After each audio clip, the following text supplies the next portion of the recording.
आज का new topic है सिद्ध करना है कि √5 जो है, ठीक है, ये अलग मैं वास्तविक संख्या पहले वीडियो में बता चुका था इसके बारे में। तो आज का दूसरा वीडियो है सिद्ध करना है कि √5 कैसी संख्या है, अपरिमेय संख्या है। ठीक है, सिद्ध करना है √5 कैसी संख्या है, अपरिमेय संख्या है। ठीक है, सिद्ध करना है कि √5 कैसी संख्या है, अपरिमेय संख्या है।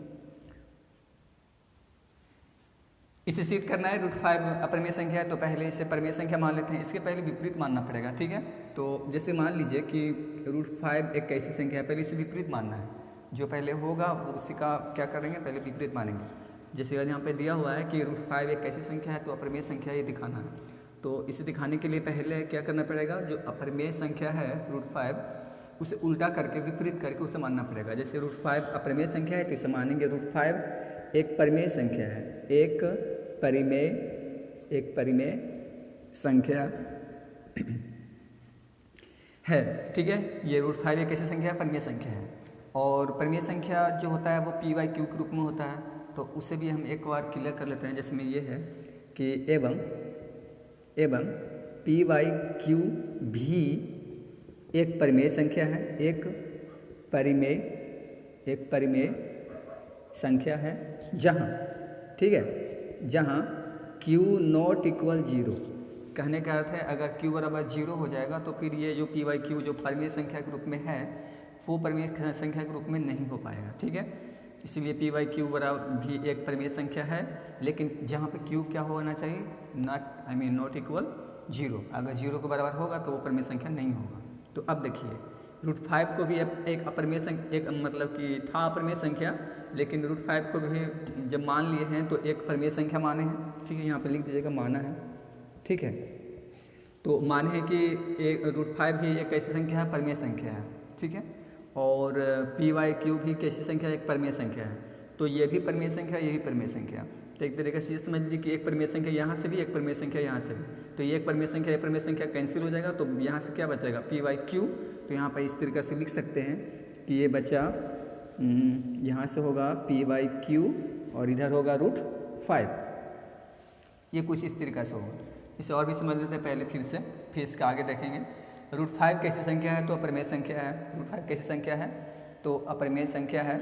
और इसमें √5 कैसी संख्या अपरिमेय संख्या है, और इसमें हम तो इसे उल्टा मान लिए। ठीक है, इसे हम उल्टा मान लिए। जैसे में कि √5 एक अपरिमेय संख्या है, तो माना कि √5 एक कैसी संख्या है, परिमेय संख्या। उल्टा मानना पड़ेगा, तो उल्टा मान लिए। और एवं p/q भी अपरिमेय संख्या है। p/q भी कैसी संख्या है, अपरिमेय संख्या है। तो ये परिमेय संख्या है। p/q जो भी परिमेय संख्या होता है वो p/q के रूप में होता है। तो p/q के रूप में इसे हम परिमेय संख्या मान चुके हैं, और ये तो पहले भी मान चुके थे। तो अब परिमेय संख्या, परिमेय संख्या, ये दोनों परिमेय संख्या हो गया है। तो जब दोनों परिमेय संख्या हो चुका है तो इसमें तो ये दोनों परिमेय संख्या है, तो दोनों परिमेय संख्या है तो दोनों इक्वल हो जाएगा। तो यानी p/q बराबर हो जाएगा √5 का। ठीक है, अब यहाँ पे ये देखना है कि p/q जो है, और हाँ ये भी सोच लीजिए यहाँ पे कि ये परिमेय संख्या कब होता है, जब मतलब कि p में किसी मतलब कोई भी गुणांक q का शामिल नहीं हो। यहाँ पे हम लिख देते हैं कि यहाँ पे कुछ और अलग लिख देते हैं कि p में, ठीक है, q का गुणांक नहीं होना चाहिए, नहीं होना चाहिए। ठीक है, यानी p में q का गुणांक नहीं होना चाहिए। अगर p में q का गुणांक होगा तो यहाँ पे ये होगा कि फिर ये कट जाएगा, फिर कट के एक जैसे पूर्णांक की तरह होता है वो कट कर उस तरीके से आ जाएगा, तो फिर भिन्न तो होगा नहीं। ठीक है, इसीलिए p में q का गुणांक नहीं होना चाहिए। अब जब दोनों इसे हम बराबर कर चुके हैं कि p/q बराबर √5, तो अब इसे और हल करते हैं। एक काम करते हैं, दोनों तरफ मैं वर्ग कर देता हूँ। अब दोनों तरफ वर्ग करते हैं। अब मैं इसका जो निकालना है, जो वैल्यू वो निकालने जा रहा हूँ, जो दिखाना है ना अपरिमेय संख्या, अब उसके लिए प्रोसेस कर रहा हूँ। अब दोनों तरफ क्या करते हैं, वर्ग करते हैं। ठीक है, तो यहाँ पे लिखते हैं कि दोनों तरफ वर्ग करने, ठीक है, वर्ग करने पर, तो जब दोनों तरफ वर्ग होते हैं यहाँ पे से इस तरीके से होगा p² / q², और ये हो जाएगा √5 से कैंसिल, यानी ये हो जाएगा 5, यानी हो गया p² / q² बराबर कितना हुआ, बराबर कितना हुआ 5। अब एक काम करते हैं, इसे जो q² है, ठीक है, ये जो q² है इसे इस ओर लाते हैं, ठीक है, इसके नीचे ओर लेके चले जाते हैं। तो ये कुछ इस तरीक़ा से होगा कि या ऐसा भी कर सकते हैं, पी स्क्वायर को ऐसे ही रहने दीजिए और यहाँ पे 5 कर दीजिए, यहाँ पे क्यू स्क्वायर कर दीजिए, ऐसे ही कर सकते हैं। इसे किसी भी तरीके से घुमाया जा सकता है। तो ये इस तरीके से हुआ, ठीक है। अब यहाँ पे देखिए इस तरीके से हुआ है तो कि यहाँ पे जो है 5a स्क्वायर और इसमें यहाँ पे देखिए ये पी स्क्वायर बाई 5, तो ये इस तरीक़े से हुआ है। तो इसमें क्या है कि कोई भी a में ना 5 का विभाजित नहीं करेगा। और इसमें क्या है कि p में, जैसे यहाँ पे p का वैल्यू है कि p में कोई भी एक भी गुणांक ऐसा नहीं होगा जो 5 मतलब कि 5 p से नहीं कटेगा। p का ऐसा कोई वैल्यू नहीं होना चाहिए जो 5 से कट जाए। अगर होगा तो फिर ये भिन्न में नहीं हो पाएगा, ठीक है, ये नहीं हो पाएगा। तो यहाँ से भी स्पष्ट रूप से पता चल रहा है, ठीक है, कि जब इसमें इसका गुणांक नहीं शामिल है तो इसे हम यहाँ पे भी बोल सकते हैं कि जब इसमें इसका गुणांक शामिल नहीं है तो ये भिन्न हुआ और ये क्या हो जाएगा, पूर्णांक हो जाएगा। तो यहाँ पे भी बोल सकते हैं कि कभी भी पूर्णांक के बराबर भिन्न नहीं होगा, ठीक है, भिन्न नॉट इक्वल, ठीक है, पूर्णांक यानी यहाँ से भी प्रूफ हुआ। जब ये जब प्रोसेस नहीं काम कर रहा है, ये जब नहीं बन पा रहा है, तो हम लिख सकते हैं कि अतः √5 कैसी संख्या है, √5 जो हम माने थे कि √5 कैसी संख्या है, परिमेय संख्या है, तो ये गलत होगा। इसीलिए यहाँ पे फिर से मान लेते हैं, अतः हमारी, ठीक है, हमारी मान्यता गलत है, मतलब जो माने हैं वो गलत है, मान्यता गलत है। अतः √5 कैसी संख्या है, √5 एक अपरिमेय संख्या होगा, अपरिमेय संख्या है। यानी √5 कैसी संख्या है, तो एक अपरिमेय संख्या है, ये लिख दिया, ठीक है। इसे इस तरीक़े से भी बनाया जा सकता है, और भी अलग अलग तरीका है, ठीक है, दोनों तरफ वर्ग ना करके कुछ अलग तरीके से भी। बस यहाँ पे आपको ये दिखाना है कि यहाँ पे जब भी इस तरीके से उल्टा करके बनाइएगा तो यहाँ पे बराबर नहीं हो पाएगा, ठीक है। कभी पूर्णांक के बराबर भिन्न, भिन्न के बराबर पूर्णांक, ऐसे होते रहेगा। भिन्न इक्वल नोट पूर्णांक होगा, यहाँ पे भिन्न के बराबर कभी पूर्णांक नहीं हो सकता है, ठीक है। तो जब ऐसे नहीं होगा बराबर, तो जब बराबर करके मान लिए तो ये भी हमारा क्या है, ये क्या है, गलत है। तो जब ये गलत हुआ मतलब उल्टा था, यानी √5 कैसी संख्या था, अपरिमेय संख्या, ठीक है। नेक्स्ट देखते हैं। नेक्स्ट क्वेश्चन है 3 + 2 √5 कैसी संख्या है, अपरिमेय संख्या होगा, ठीक है। इसे भी प्रूफ करना है कि 3 + 2 √5 ये कैसी संख्या है, अपरिमेय संख्या है। तो ये प्रूफ करना है, दिखाना है कि अपरिमेय संख्या है। तो पहले क्या करते हैं, पहले से मान लेते हैं कि अपरिमेय संख्या है, उल्टा करके पहले मान लेते हैं, ठीक है। तो इसे मानते हैं, तो कुछ इस तरीके से मानते हैं इसे कि माना कि, ठीक है, माना कि 3 + 2 √5 एक कैसी संख्या है, एक परिमेय संख्या, ये मान रहे हैं उल्टा करके, ठीक है, एक परिमेय संख्या है। इसे उल्टा करके मान लिया, ठीक है, कि ये कैसी संख्या है, परिमेय संख्या है। 3 + 2 √5 दिया हुआ था, अपरिमेय संख्या है, लेकिन उल्टा करके मान लिए कि ये क्या है, एक परिमेय संख्या है। अब हम एक और मानते हैं, जैसे p/q भी एक परिमेय संख्या होता है, क्योंकि जो परिमेय संख्या होता है वह p/q के रूप में होता है। तो ये भी p/q भी एक परिमेय संख्या है, इसी रूप का है, लेकिन इसका कुछ प्रॉपर्टी है, ये नियम काम होना चाहिए तब ये परिमेय संख्या कहलाएगा। जैसे कि मान लीजिए p/q भी एक परिमेय संख्या है, एक परिमेय जब ये संख्या है, तो जब ये परिमेय संख्या है तो इसमें कुछ प्रॉपर्टी ये है कि q का गुणांक, मतलब p में q का गुणांक नहीं होना चाहिए, p में q का गुणांक नहीं होना चाहिए, p में q का गुणांक नहीं होना चाहिए। पहला पॉइंट ये है कि p में q का गुणांक नहीं होना चाहिए। दूसरा ये है कि q नॉट इक्वल 0 होना चाहिए। अगर q बराबर 0 हो जाएगा तो q बराबर अगर 0 होगा तो फिर p/q में भी एक परिमेय संख्या है, तो ये परिमेय संख्या नहीं हो पाएगा, ठीक है, अगर q बराबर 0 होगा तो। इसलिए यहाँ पे लिखा जा रहा है कि q नॉट इक्वल 0, यानी q जो है वो 0 के बराबर नहीं होना चाहिए, तो यहाँ पर नहीं होना चाहिए इस तरीके से। चलिए ठीक है, इतना है। अब देखिए यहाँ पे p/q भी एक परिमेय संख्या माना गया है, इसे भी मैं उल्टा करके मान चुका हूँ परिमेय संख्या। तो ये भी परिमेय संख्या, ये भी परिमेय संख्या, दोनों परिमेय संख्या है। तो अब दोनों परिमेय संख्या है तो हम दोनों को क्या करते हैं, बराबर कर देते हैं, ठीक है। तो यहाँ पे से ये होगा कि p/q बराबर 3 + 2 √5। अब इसे सोल्व कर दें, थोड़ा इसे सोल्व करना पड़ेगा। जिसमें देखिए यहाँ पे p/q का p/q रखते हैं, ये +3 है तो इधर आके -3 होगा बराबर 2√5। अब ये काम कीजिए इस तरीक़ा से, 2 को ये यहाँ पे 2 है, 2 को ऐसा कीजिए कि ये इस तरफ लाइए, तो PYQ तो पहले से है, 2 दोनों पे आएगा, इस पे भी आएगा इस पे भी आएगा, और हाँ ये गुना में तो भाग में जाएगा, तो यहाँ से हो जाएगा 2Q -3 तो पहले से है, यहाँ पे से भी हो जाएगा 2, इधर बच गया √5।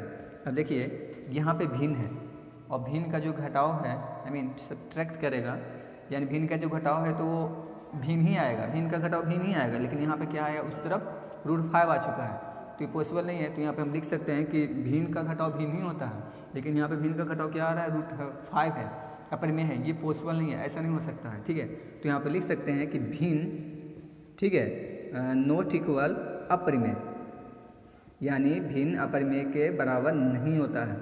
यहाँ पे आ चुका है कि भिन्न है जो अपरिमेय के बराबर होगा, ऐसा नहीं होगा, भिन्न अपरिमेय के बराबर नहीं हो सकता है, तो हम लिख सकते हैं कि भिन्न नॉट इक्वल अपरिमेय, तो इसलिए हमारी मान्यता गलत है, ठीक है। यहाँ पे अब लिख देते हैं, अतः हमारी मान्यता गलत है। तो यहाँ पे से अब हम लिख सकते हैं कि जो हम माने हैं PYQ ये 3 + 2√5 एक परिमेय संख्या, तो ये गलत है। अतः हमारी मान्यता कहने का मतलब जो माने हैं ये, ठीक है, हमारी मान्यता गलत है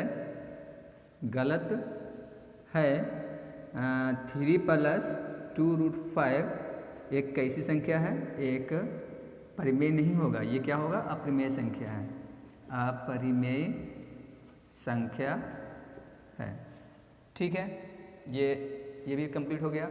अब चलते हैं नेक्स्ट टॉपिक में, ठीक है। नेक्स्ट मैथ क्या है इसका जो देखते हैं, चलिए नेक्स्ट टॉपिक देखते हैं। नेक्स्ट क्वेश्चन है 7√5 एक कैसी संख्या है, परिमेय संख्या दिखाना है, ठीक है। 7√5 एक कैसी संख्या है, परिमेय संख्या, तो इसे दिखाते हैं। तो पहले इसे उल्टा करके मानते हैं, तो इसे मानते हैं कि 7√5 एक कैसी संख्या है, परिमेय संख्या है। तो माना कि, ठीक है, माना कि 7√5 एक परिमेय संख्या, उल्टा माने विरोधाभास, एक परिमेय संख्या है। इसे हम उल्टा मान लिए कि 7√5 एक कैसी संख्या है, तो 7√5 एक कैसी संख्या है, तो ये परिमेय संख्या, जो जैसा रहेगा परिमेय संख्या तो मानना पड़ेगा अपरिमेय संख्या, अपरिमेय संख्या तो मानना पड़ेगा परिमेय संख्या। और हाँ, ये कभी भी परिमेय संख्या नहीं देगा, जब भी देगा तो ये क्या देगा, ये अपरिमेय ही देगा, आपको परिमेय प्रूफ करने के लिए होगा, ठीक है। तो 7√5 कैसी संख्या, परिमेय संख्या। अब जब ये 7√5 परिमेय संख्या है, तो एक और देखिए, अगर अब हम एक और इसी टाइप के एक और परिमेय संख्या मानते हैं, जैसे मैं एक परिमेय संख्या जो होता है वो PYQ के रूप का होता है, जहाँ P में Q का गुणांक नहीं सम्मिलित होना चाहिए और Q नॉट इक्वल 0 होना चाहिए, तो ये पार्ट इसमें भी लिखना पड़ेगा। तो इसे हम लिखते हैं कि PYQ भी, ठीक है, PYQ भी एक परिमेय संख्या है, एक परिमेय संख्या है, एवं P में Q का गुणांक सम्मिलित, ठीक है, यानी शामिल नहीं है। अगर P में Q का गुणांक शामिल होगा तो P और Q कट जाएगा, मतलब कट जाएगा तो भिन्न नहीं होगा, भिन्न नहीं होगा तो फिर परिमेय संख्या नहीं हो पाएगा, ठीक है। इसलिए परिमेय संख्या नहीं हो पाएगा इस तरीके से, अगर Q का गुणांक P में अगर हुआ तो, इसलिए P में Q का गुणांक नहीं है, शामिल नहीं है, एवं Q नॉट इक्वल 0, अगर Q अगर 0 आ गया तो फिर परिमेय संख्या होगा ही नहीं, वो पूरा का 0 कर देगा, इसलिए Q बराबर नॉट इक्वल 0 होना चाहिए, ठीक है। चलिए इतना तो बता दिए। अब ये भी परिमेय संख्या, ये भी परिमेय संख्या, दोनों परिमेय संख्या, तो दोनों को बराबर करते हैं, यानी यहाँ पे इस तरीके से कि PYQ, ठीक है, बराबर होगा 7√5 का, ठीक है। आगे हम सॉल्व कर दीजिए, इसे इधर लेके आइए, तो PYQ ये 7Q हो जाएगा, यहाँ से √5, यहीं पे ही देख लीजिए, ठीक है, आगे बनाने से कोई फायदा ही नहीं है। यहाँ पे क्या है, ये भी अंक है, ये भी अंक है, ये भी अंक है, तीनों पूर्णांक है, ठीक है, यानी तीनों अंक ही है, यानी पूर्णांक। तो जब तीनों इधर पूर्णांक है तो ये सब तो परिमेय, ये अपरिमेय के रूप में बना हुआ है, परिमेय संख्या के रूप में। तो जब ये परिमेय संख्या के रूप में बना हुआ है, यहाँ पे क्या है, √5 है, सिंगल √5 है, तो √5 है तो वो तो अपरिमेय है। तो यहाँ पे देख सकते हैं कि कभी भी परिमेय बराबर नहीं होगा अपरिमेय के, ठीक है, ये बराबर तो नहीं हुआ ना, अगर बराबर हो जाता तो हो जाता परिमेय, लेकिन ये नहीं है, यानी लिख सकते हैं कि ये भिन्न है, ठीक है, यानी भिन्न जो है और वो कैसा भिन्न है, जो परिमेय संख्या वाला भिन्न है, ठीक है। तो ये जो भिन्न है ये बराबर नहीं होगा किसके, अपरिमेय का, ठीक है, अपरिमेय का बराबर ये नहीं होगा, यानी भिन्न नॉट इक्वल अपरिमेय, यहाँ पे लिख दिया भिन्न नॉट इक्वल अपरिमेय, ठीक है। तो बस कंप्लीट हो गया, इतना ही बार बनाना था। तो यहाँ पे अब लिखते हैं कि हमारी मान्यता गलत है, अतः हम जो माने थे, ठीक है, हम जो माने थे, क्या माने थे, तो हम ये माने थे कि 7√5 एक परिमेय है, एक परिमेय है, यह गलत है, यह मतलब जो माने हैं वो गलत है, यह गलत है। अतः 7√5 एक कैसी संख्या है, तो एक अपरिमेय संख्या है, एक अपरिमेय संख्या है, ठीक है। इसे मान लीजिए कि 7√5 एक कैसी संख्या है, अपरिमेय संख्या है, ठीक है। तो ये रूट वाला भी बता दिए वास्तविक संख्या में। अब इसका देखते हैं कि और कोई टॉपिक, हाँ एक और टॉपिक था जिसमें शांत और अशांत बताना था, तो मैं शांत के बारे में बता दिया था। अशांत के बारे में ये होता है कि जैसे कि अगर 2 और 5 के अलावे अगर कोई और आ जाए तो उसे हम बोला जाता है अशांत, उसे हम अशांत बोलेंगे। शांत के बारे में बता दिए, तो फिर से हम थोड़ा सा रिपीट कर देते हैं शांत और अशांत के बारे में, ठीक है। तो देखते हैं नेक्स्ट टॉपिक में शांत और अशांत। चलिए नेक्स्ट टॉपिक में ये बताना है कि शांत और अशांत कैसे होगा। जैसे कोई संख्या दिया हुआ है, आई मीन भिन्न के रूप में दिया हुआ है, तो उसे कैसे पहचानेंगे कि वो शांत है या अशांत है। तो शांत होने के लिए प्रॉपर्टी मैं बता दिया था कि क्या क्या इसके नियम में क्या क्या किस तरीके से बनेगा, रूल क्या क्या था। शांत के लिए मैं बता चुका था, ठीक है। मैं उसे फिर से रिपीट कर देता हूँ, पिछली वीडियो में शांत के बारे में मैं बता चुका हूँ, लेकिन फिर मैं रिपीट कर देता हूँ हल्का सा, ठीक है। देखिए शांत होने के लिए कोई भी संख्या को शांत, यानी कोई भिन्न को शांत होने के लिए, जैसे कोई भाग विधि है, उसे भाग देना है, तो पता कैसे चलेगा कि वो रुकेगा या चलता रहेगा, ठीक है। अगर रुक गया तो शांत, अगर दशमलव लग कर भी अगर रुक गया तो तब तो होगा शांत। अगर दशमलव लगने के बाद भी अगर वो नहीं रुक पाए, ठीक है, या पहले ही ना रुक पाए, दशमलव से पहले ही नहीं रुक पाए, ठीक है, तो वो होगा क्या, अशांत। जो अशांत होता है उसे डॉट डॉट द्वारा दर्शाया जाता है, और जो शांत होता है उसे डॉट डॉट द्वारा नहीं दर्शाया जाता है, ठीक है। जो शांत होगा उसे डॉट डॉट द्वारा नहीं दर्शाया जाएगा, जो अशांत होगा उसे डॉट डॉट द्वारा इस तरीके से दर्शाया जाएगा, लास्ट में उसके डॉट डॉट लगा हुआ रहेगा, तो मतलब समझ जाइए कि वो अशांत है, ठीक है। आप देखिए बताते हैं, इसमें यहाँ पे 3 क्वेश्चन निकाले हैं। ये इतना है 64/455 और 29/343, और एक और है तीसरा में 129/2 पे पावर 2, 5 पे पावर 7 और 7 पे पावर 5। तो ये तीनों को दिखाना है क्या किसमें क्या होगा, किसमें शांत है किसमें अशांत है। तो इसे पहले तोड़ना पड़ेगा, ठीक है। तोड़ के देखेंगे, अगर 2 और 5 पे भी अगर 2 और 5 पे ही अगर कुछ आएगा, पावर वगैरह बन के रह जाए, तब तो शांत होगा। अगर इसके अलावा कुछ और आएगा तो वो अशांत होगा, ठीक है। देखिए जैसे मैं यहाँ पे पहले 3 को ही बनाते हैं, तो पहले 3 को ही देख लीजिए। तो 3 को देखिए, तो यहाँ पे ऊपर में है 129, लेकिन नीचे में है 2 पे पावर 5। शांत के लिए होना चाहिए 2, ठीक है, यानी आई मीन बेस में 2 होना चाहिए, पावर में चाहे तो कुछ भी हो, पावर से मतलब नहीं है, बेस में 2 होना चाहिए। तो उसमें तो एक तो 2 है, वो तो ठीक है। फिर नेक्स्ट में है 5, ये 5 भी होना चाहिए, 5 भी होता है बेस में, वो भी ठीक है। लेकिन नेक्स्ट में एक और इसी में दिया हुआ है, साथ में एक 7 है, जो कि नहीं होना चाहिए, ठीक है। शांत होने के लिए किसी भी संख्या को शांत होने के लिए बस खाली 2 और 5 चाहिए। तो 2 पे पावर कुछ भी हो, ठीक है, 2 पे पावर कुछ भी हो सकता है, 1 2 3 4 5 कुछ भी हो सकता है, और यहाँ पे 5 भी रहेगा, और 5 पे पावर भी कुछ भी हो सकता है, 9 2 8। इसमें पावर से मतलब नहीं है, ठीक है। इसके ऊपर क्या होगा, पावर से मतलब नहीं है, बस खाली मतलब किससे से, तो बेस से। अगर बेस में अगर 2 और 5 के अलावा कोई अगर और अलग आ जाता है तो वो शांत नहीं होगा। जैसे में यहाँ पे 2 और 5 के साथ में एक और आएगा 7, तो 7 आ गया, तो ये शांत नहीं होगा। यानी ये कैसी संख्या है, जो भिन्न है, वो जो भिन्न के रूप में बना हुआ है, तो वो कैसा भिन्न होगा, तो वो अशांत होगा। कैसा होगा वो, तो वो अशांत होगा। अशांत का नियम क्या है कि अगर 2 और 5 के अलावे कोई अगर और आ जाए तो वो होगा अशांत, ठीक है, वो क्या होगा, अशांत।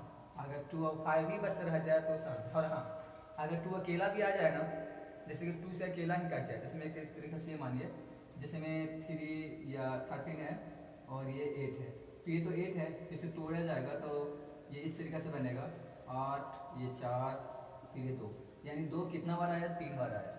तो बस इसमें तो 2 आया, 5 तो आया ही नहीं है। तो अगर 5 नए भी आया है, ठीक है, 5 अगर ना भी आए तो भी उससे मतलब नहीं है, अकेला 5 भी आ सकता है, अकेला 2 भी आ सकता है, तब शांत होगा। दोनों साथ में भी आए तो भी शांत होगा। लेकिन अगर अकेले में दोनों में से कोई ना आए या दोनों में से कोई एक आए और फिर एक अलग आ जाए तब वो नहीं होगा। जैसे मैं 2 पे पावर 5 2 पे पावर 2 है तो ये रहता, ठीक है, लेकिन 5 पे पावर 7 ना रह के 7 पे पावर 5 रहता तो ये पॉसिबल नहीं है। ये फिर क्या क्या बोलते हैं कि जब 7 पे पावर 5 रहेगा तो या फिर अशांत होगा। क्या होगा? अशांत। और हाँ, अगर 7 पे 5 ना होता तो वो शांत होता। ठीक है, हम और डिटेल्स में बता देंगे, पहले जैसे इसे देख लेते हैं। यानी ये क्या हुआ? अशांत हुआ। चलिए इसको नेक्स्ट देखिए। ये क्वेश्चन नंबर 2 में इस तरीके से, ये नीचे में 343 है, तो पहले आपको इसे तोड़ कर देखना पड़ेगा। इसमें 2 आ रहा है, 5 आ रहा है या कुछ अलग आ रहा है। अगर कुछ अलग आएगा, ठीक है, तो वह शांत होगा। अगर 2 और 5 के अलावे भी किसी और से लगता है, भाग विधि में किसी और से लगेगा तो वह शांत होगा। लेकिन 2 और 5 के अलावा किसी से नहीं लगेगा तो वो शांत होगा। या सिर्फ 2 से लगे या फिर 5 से लगे। सिर्फ अगर 2 और या सिर्फ 5 से लगेगा तो भी शांत होगा। लेकिन अगर 2 और 5 से ना लगकर किसी और संख्या से, 2 से भी लगा, 5 से भी लगा, एक और कोई अलग संख्या से भी लगा, तो फिर ये अशांत होगा। ठीक है, तो पहले इसे देखते हैं बनाकर। तो पहले इसको इस तरीके से तोड़ना पड़ेगा, आवाज़ के रूप में जो होता है इसको। तो इसे इस तरीके से तोड़ना है तो क्या 3 से लग पाएगा? तो मेरे हिसाब से 3 से ये एक बार में नहीं लग पाएगा, 3 से नहीं लग पाएगा। ये तो 4 से भी नहीं लगेगा, 5 से भी नहीं लग पाएगा और 6 से भी नहीं लग पाएगा। ये 7 से दिख जाएगा, 7 से लग जाएगा। ठीक है, तो ये 7 से लगाते हैं डायरेक्टली। तो यहाँ पे हुआ 7 चौ 28, तो इसमें से बचा 6 बचा और ये 3 है, यानी 63 हो गया। तो 7 नमा 63, ठीक है, 49 बार में, और इस 7 49 हुआ। यानी 7 कितना बार आया इसमें 7 आया कितना? 3 बार, 3 टर्म में आया ऐसा। ठीक है, तो इसे हम बना रहे हैं। तो ये है ऊपर में है 29 और नीचे में कितना है? 343। और 343 को लिखा जा सकता है 777, यानी 7 कितना? तो 3, आई मीन 7 है कितना? तो 3 है। ठीक है, तो 3 बार जब 7 है, 7 कितना है? 3 बार है, तो हम 3 बार लिख चुके हैं। अब ये जो 3 बार 7 आ जाए तो अब देखिए यहाँ पर क्या प्रॉपर्टी क्या था, नियम क्या था, इसका रूल क्या था? इसमें रूल ये था कि 2 आना चाहिए नीचे, यहाँ पे बेस में 2 आना चाहिए, 5 आना चाहिए। लेकिन 2 और 5 के अलावा अगर कोई भी संख्या आए या अंक आए तो फिर वो अपरिमेय संख्या शांत नहीं होगा, वो क्या होगा? अशांत होगा। तो यहाँ पे देखिए 7 आ गया। ये ऊपर मत देखिए, पावर नहीं देखना है, इसे बेस देखना है, नीचे ये वाला देखना है। ठीक है, तो ये 7 आ गया। तो 7 आ गया तब क्या होगा? शांत होगा। तो ये अब क्या होगा? अशांत होगा, शांत या नहीं होगा। ये नीचे लिख सकते हैं, ये कैसी संख्या है? तो ये अशांत है। ये भिन्न जो है वो कैसा है? अशांत है, यानी भाग देंगे तो इसमें डॉट डॉट चलते रहेगा, ये रुकेगा नहीं, तो ये शांत होगा। ठीक है, 3 वाला देख लिए, 2 वाला देख लिया, 1 वाला देखते हैं। ठीक है, तो देखिए यहाँ पे कितना है? यहाँ पे है 455। तो 455 को पहले हम तोड़ लेते हैं, इस तरीके से तोड़ लिए। ठीक है, तो 5 से तो लगने वाला है नहीं, आई मीन 3 से तो लगने वाला है नहीं, 4 से भी नहीं लगता है, 5 से शायद लग जाएगा, तो लगाइए 5 से। तो ये 9 में हुआ 45, तो लग गया। और ये 5 से कम 5, ठीक है। फिर से अब 5 से लगेगा तो 5 से नहीं लगेगा, अब ये 5 से नहीं लगेगा। लेकिन 3 से देखिए तो 3 के 9 भी नहीं लगेगा। अब 13 यानी 7 से लग जाएगा, 13 7 91, ये लग जाएगा 13 7 91। तो अब देखिए यहाँ पे कितना कितना हुआ? 5 7 ये 13, ये कुछ इस तरीके से हुआ। तो अब देखिए इस तरीके से हुआ है, तो इसमें तो यहाँ से इस तरीके से तोड़ लिए। अब इसमें देखिए यहाँ पे अगर 64 ऊपर में है और नीचे में है 60, यहाँ पे देखिए 64 है, नीचे में कितना है? 455। तो यहाँ पे लिखा जा सकता है 5 7, ये हुआ 30। तो अब यहाँ पे इसमें देखिए हमें नियम क्या था बताना, बस रूल्स में यही था कि 2 पे पावर कुछ भी होना चाहिए, 5 पे पावर कुछ भी होना चाहिए, तब ये शांत होगा। या 2 पे पावर अकेला कुछ आ जाए तो शांत होगा, 5 पे पावर अकेला हो तो शांत होगा। लेकिन इसमें 13 भी आ गया, तो जब 13 आ गया तो इसमें कुछ अलग आ गया, इसलिए क्या होगा? ये होगा अशांत। ये क्या होगा? अशांत होगा। ठीक है, तो इसमें मैं क्यों बता दिया कि शांत कैसे होगा, अशांत कैसे होगा, ये तीनों नियम बता चुका हूँ। ठीक है, अब ये पूरा कंप्लीट ही हो चुका है। वैसे कोई भी संख्या नहीं है, जैसे मैं एक और देख लेते हैं। जैसे एक और है 6/, ठीक है, ये 15 है, सिंपल छोटा में है। तो कैसे टूटेगा? 3 × 5 = 15, ठीक है। तो ये तोड़ूंगा तो 3 × 5 = 15 टूटेगा, नहीं तो एक और भी देख लीजिए आप। 3 × 5 = 15 टूट रहा है ये, ठीक है। ये टूटेगा कैसे में? 3 × 5 = 15 में ये इसमें 6/15 है, तो इसे हम कहीं तोड़ सकते हैं ना, इसे काटा जा सकता है, यानी 3 से लिख दिया, इसे 2 लिख दिया। ये 15 है तो ये 5 के 15 लिख सकते हैं, 3 कैंसिल हो गया, ऊपर में बचा 2, नीचे बचा 5। तो एक 5 अकेला आया ना, अकेला में 5 आया, तो अकेला में 5 आए या अकेला में 2 आए, 2 पे पावर आ जाए या 5 पे पावर कुछ भी आ जाए, तो ये होगा। इसमें 5 पे पावर कुछ भी नहीं है, मतलब कि 1 है, 5 पे पावर कितना है, 1 है, तो ही ये शांत में होगा। ठीक है, अब तो समझ में आ गया होगा कि शांत कैसे होगा, शांत कैसे होगा। नेक्स्ट वीडियो में हम नेक्स्ट लेसन चलेंगे। ठीक है, वास्तविक संख्या में जो बताना था, इम्पोर्टेंट था, वो मैं बता चुका हूँ। ठीक है, अगर और भी कुछ छूटा होगा तो कमेंट में कर दीजिएगा, मैं उसे कर लूँगा। ठीक है, थैंक यू।